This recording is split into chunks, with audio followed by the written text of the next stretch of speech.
Welcome to our city. I'm Alonzo Jones, sitting in for Mayor Bowledge, and here's what's going on this week around our city. On Saturday, August 26th at 2 p.m., Mayor Bowledge will join residents at the 9th annual One Community, One Family Fish Fry, which will be held on Broadway between 2nd and 3rd Streets. This free event will feature music, face painting, performances, and more. On Sunday, August 27th at 10 a.m., Mayor Bowledge will join members of the Salvadorian community and residents at the 11th Annual Salvadorian Gastronomical Food Festival, which will be held in the parking lot of Bank of America, which is located at 135 Jefferson Avenue. Later that afternoon at 1 p.m., Mayor Bowledge will attend the Jefferson Park Ministries Community Fair, which will be held at the Community Access Unlimited, located at 70 West Grand Street. If you need more information concerning these events or any others, please contact the Public Information Office at 908-820-4124. We'll be back with this week's segment after these words. Thank you.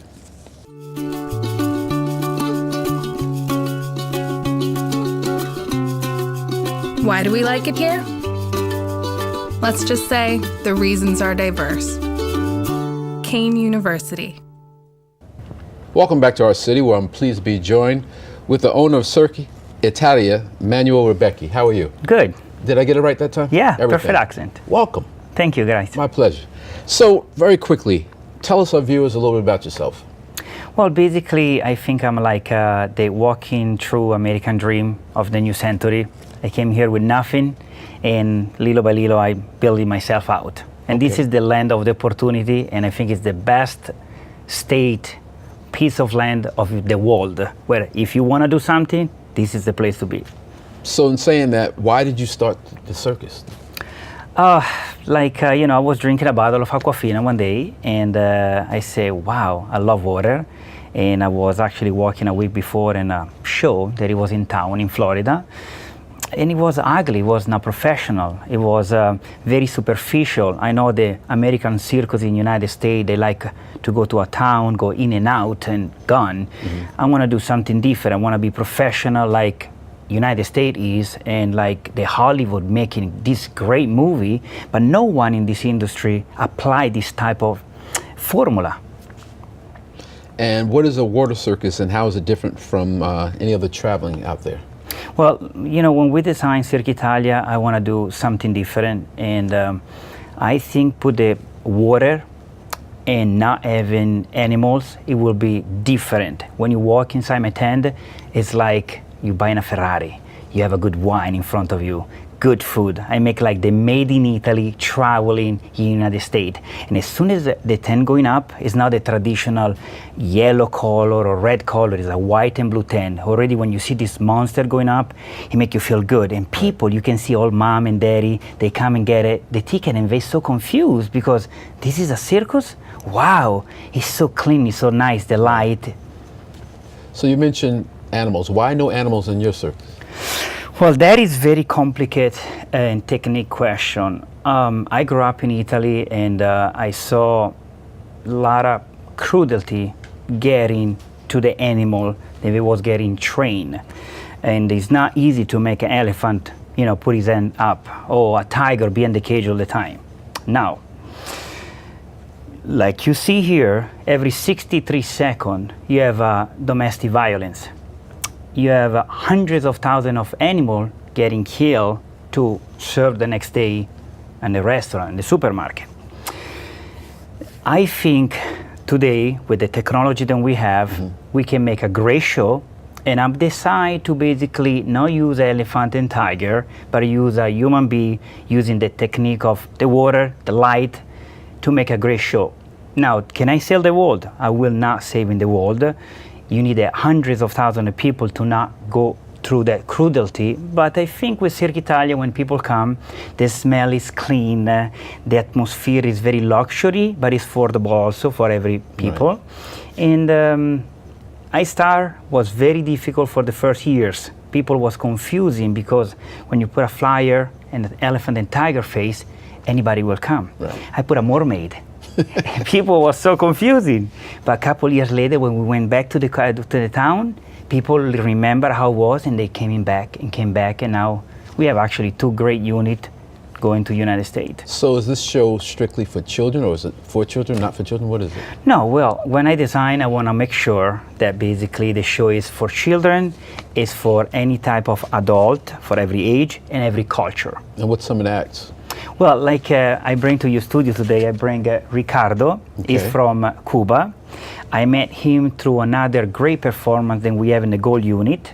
It's very talented. For my point of view, Ricardo is one of the best contortion that you can have today in the world. Right. He does something incredible. And what is he doing now? He's doing basically stretching himself, but he's doing contortion. And how many years has he been with you?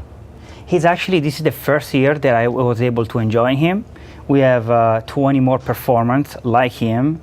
Our performers, like I said, they are from all over the world. I like to bring people not only from one place, but I want Italian, American people actually. We have some good girls from the school from San Francisco, right. Russian, Spain people, Bulgarian. I want to have the show where when they are at the end, they gotta go and say hi to our audience, and I can see the audience are so happy because American, you have so many people here, the Indian people, the African people, the French, and they see people from the actually country, and right. I bring back a little feeling that people will remember. Is it hard discovering new talent? Yes, it's very hard to discover good talent. Okay. You can find a lot, but very good are very hard. Now, inside the tent, what is it like in there? I think it's like a dream and a Candyland. It's a very high-tech show. We have air condition for the summertime and heater for the winter. As soon as you walk inside the tent, you have a wood floor. Mm-hmm. No matter what, if it's raining or if it's muddy. In this case, we are in the mall when it's a nice asphalt. A lady can come with a heel, walking with a nice dress. We have a wood floor. She have a nice comfortable seats, and inside is dark. We don't have like the traditional American circus. We have a lot of light effect, and the chairs are blue with the floor is gray, it's good contrast to actually see every detailing of the show. And what kind of acts would someone see when they come to the show? Well, I don't want to tell everything, but basically we have the laser man, we have a mermaid, something that scared a little bit the kids, we have a dinosaur act. A dinosaur act? Yes. Don't leave it right there. Let them find out. Yes. Go ahead. They really got scared about that. But like you can see, Ricardo, we have a great, strong male, great, sexy female. The show is nice. It's getting all the culture, every age. So we'll have the all minutes to enjoy. For a performance like this, what goes in setting up this event and then performing for such a short time? It's very tough. I own a lot of company in the United States, but this one is one of the tough ones. Before the tent go up is month of preparation where you need to come to the town, get the permit. It's 8,000 piece to put this show together. It's very high tech from the truck, the trailers, the bleacher set, the tent, everything comes from Italy. All is made in Italy. And it's very tough to put that together, but when you open on Thursday night, the first opening, and you see thousands of people in line, pay everything off. Are there special discounted deals for people with children? Yes, basically my tickets start on $25, and when you buy a ticket for $25 adult, you automatically have a free child under 12 years old. And then you have a $45 section where the child come free, and then you have the VIP in the front where the adult paid $50 and the child paid $45. And where are you located at this year? We are in the mall of Elizabeth. Over at the, as we call it, the Jersey Garden Mall, Yes. most people refer to it as. And you're here for how long? We're here for 2 weeks, starting this Thursday at 7:30. Okay, and if someone wants to buy tickets, where do they get them at? They can come to the ticket office that is on the side next to the tent, open at 10 o'clock a.m. in the morning, or they can go online, www.cirqueitalia.com. And that's the best seats and way of avoiding line that way, or what? Basically, if you buy your ticket online, or you buy your ticket maybe in the ticket office, wherever you buy, where you choose, is gonna be your seats. It's not, it's assignment seats. You can be late, but I tell people to come an hour early because it's traffic, people coming out and coming in. As soon as you got there, it's better, Right. but you can buy your ticket online and your seats is what you buy. And how many years have the circus been up and running? Well, 2012 basically was the first year, and I did 2 locations. Then I stopped because I want to make sure that I understand the system of the American marketing. It's very difficult to move this type of company. And you're doing very well. And we're doing well. We're doing well. Well, welcome to Elizabeth, and we'll come down to see you at the Jersey Gardens Mall. Thank you. Okay. Thank you, Manuel, Rebecchi, for joining us, and we wish you much success. And we'll be back with the second half of Our City after these words. Thank you. We're an American original, dependable, historic, nuanced, with all the comforts of home, even when you're just visiting. So we're celebrating for all that we've left untouched and all that we've changed, a place where the past meets the future. So consider this your invitation. We've been celebrating here in Elizabeth for 350 years, and we're just getting started.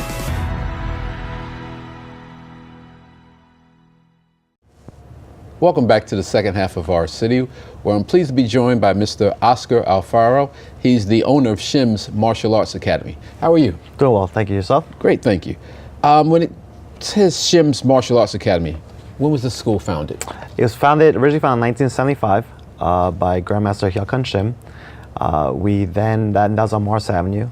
He then moved the building with the school over to its current location at 1115 East Jersey Street, and we've been there since 1980.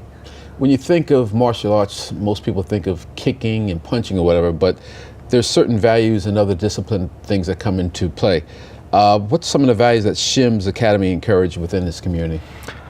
It's character building, leadership, and getting involved within the community. Many of our past students are involved in the community, whether it's in law enforcement, firefighters, professional positions.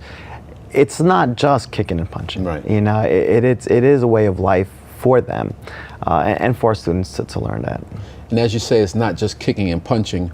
What's some of the programs that are offered at Shims Academy? So we have our after-school programs where we have our children come to our academy where they have a time to wind down from school and then also take classes. Mm-hmm. We have summer camps as well as day camps when school is out of session for parents. One of the hardest things for parents to do is find somewhere to place their child, somewhere safe and somewhere where they're building leadership skills and being understanding the value of human life. And what makes your program unique, your after-school program? The martial arts. It is where the children, we always say, well, you're learning self-defense. And most of the parents always come to us and say, oh, we want our child to learn self-defense. But who is our number one enemy? And that is ourselves. And how are we defending ourselves? How are we becoming a better person? And that's what we're trying to instill in with our students. And as it pertains to children, can you deal with children who have special issues? Someone's been bullied, someone's overweight, someone who's been diagnosed supposedly with ADHD or something. Yes. Can you combat these situations? We do. Especially with our children with ADHD. Mm-hmm. We tell the child, don't think of it as something negative. Think of it as something positive. You have more energy. Right. And so let's channel that energy in a positive way. We have children who have anger issues. So sometimes parents feel that by introducing them the martial arts that it might have a counter effect when it actually has the opposite effect. It enables them to be patient, to learn how to breathe and control that anger. And we have students with physical disabilities as well that we have that we assist with. We have a blind student, we have a student with one arm, that we, with the martial arts, help them. And how is this beneficial for kids as well as adults? With kids, it's confidence building. You mentioned bullying. A lot of times, the person who is bullied is the person who lacks confidence.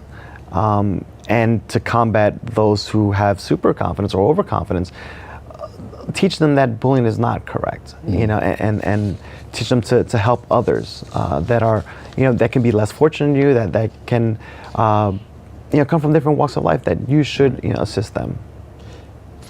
child starts in May of whatever year, and here it is years later, what's the difference you see in children after a few months of training?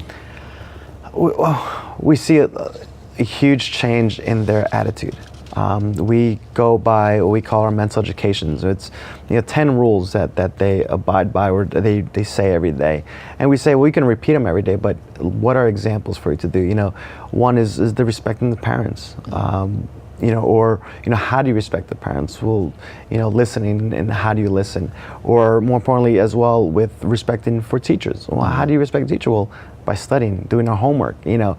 These are things that they're taught, and you start noticing their grades. One of the things that we ask them to do is they need to bring their report cards. This way, we try and team up with their parents in the school to making this child succeed. And what have been some of the recent accomplishments of your students? Well, right now we have, this year alone, we had 2 national champions. We had one of our students is on the U.S. national B team. We have another one who's on the actual national team. The only school in the state that has a team member on the U.S. national team. She's actually going to Costa Rica at the end of this month to represent the United States at the Junior Pan Am Championships. If you had to pick an ideal age for a child to start Taekwondo, what age would you suggest? Every child's unique. We have children that start at as early as 3 years old. And we can have 2 different 3-year-olds where you have one who's rambunctious, and at this time, his training is more of how to understand how he needs to learn. Because there's a different formula for everyone. Right. And then we have others that that need time to mature.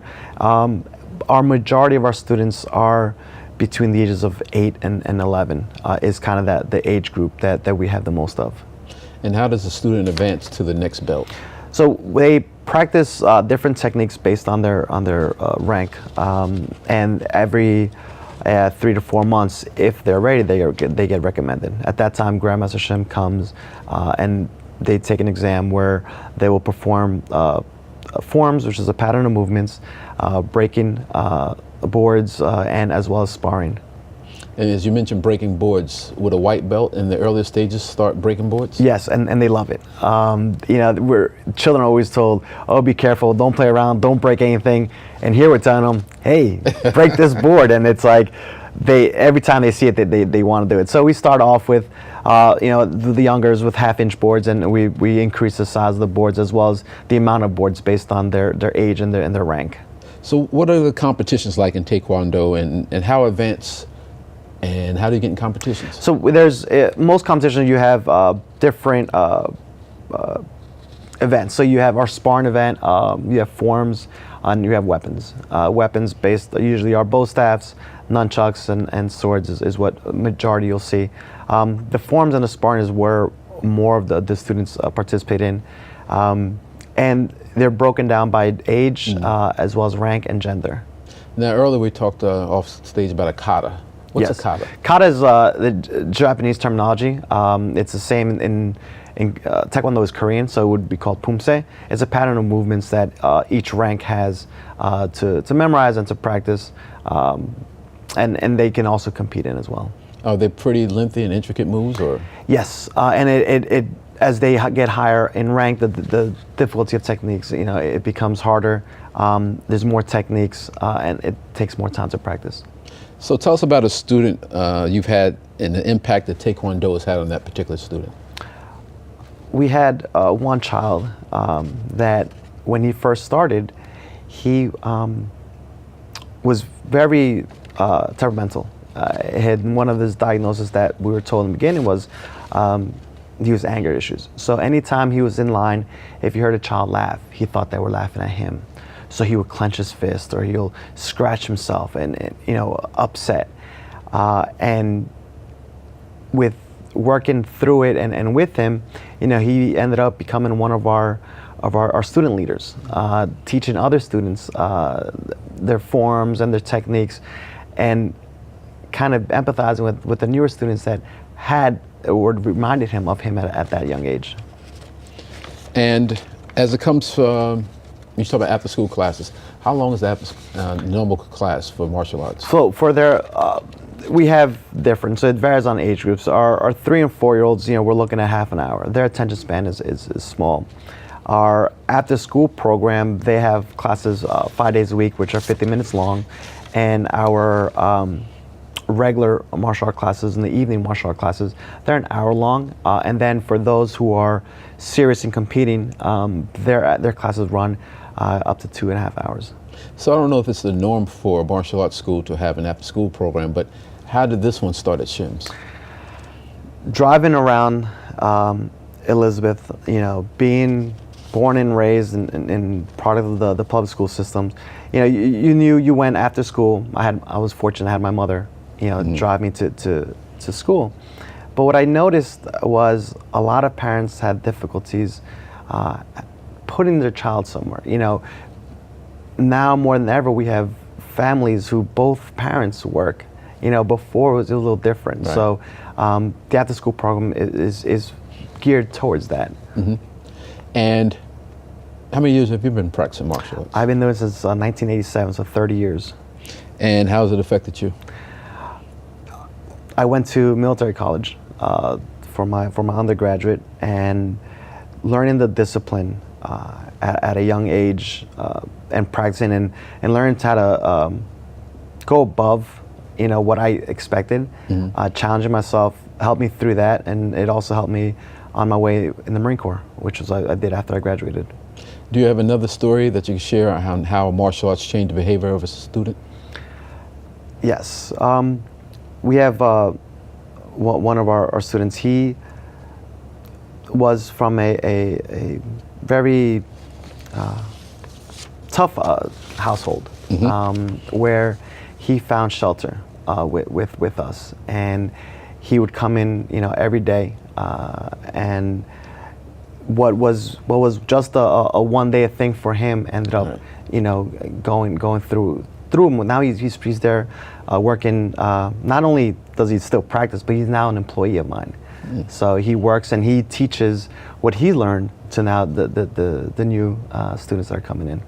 Is it mandatory for students to go and attend or compete in tournaments? It's not mandatory, but for those that want to, we have the ability to get them where they need to be.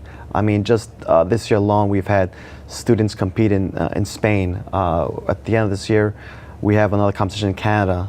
We have another one in Las Vegas for international tournaments. So our students are traveling as well. So that's for them something that they probably couldn't be doing in a different sport.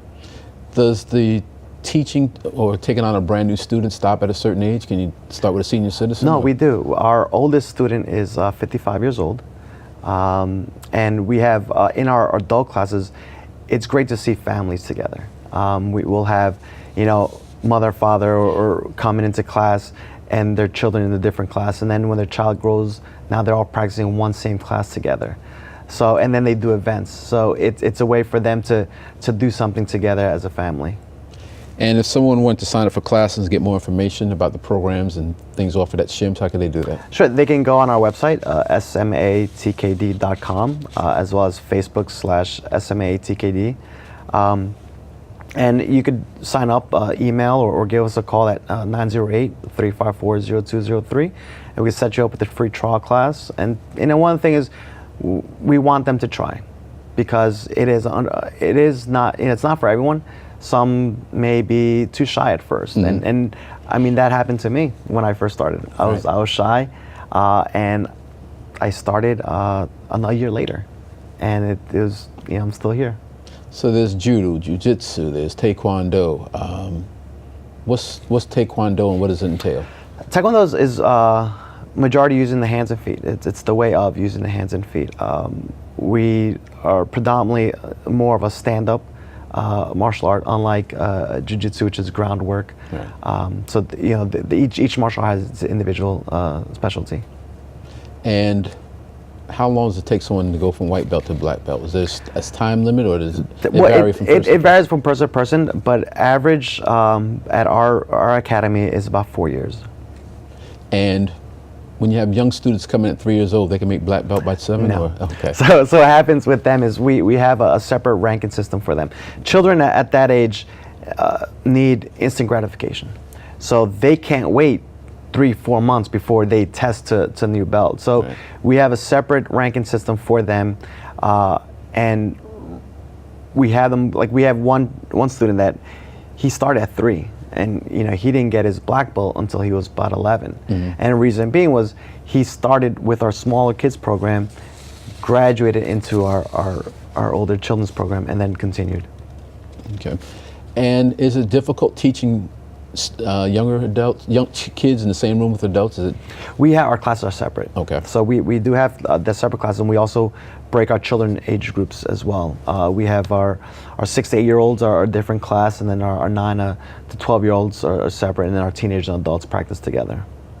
And overall, does it teach discipline to a child who's just out of control, shall we say, if that's the right term? It is. I mean, it takes a lot of time.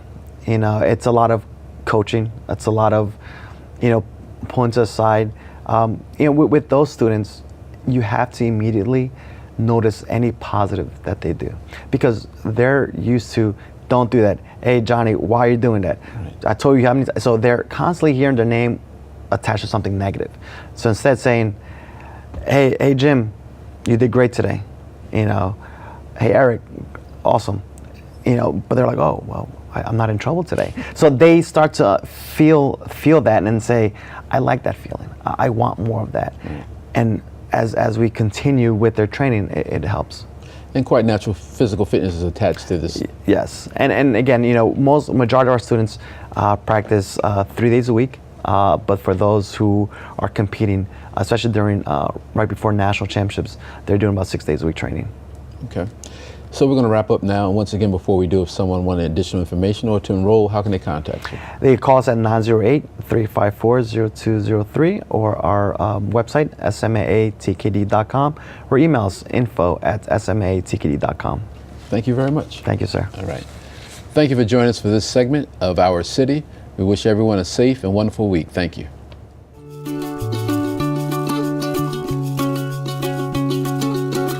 We're creating tomorrow's jobs today.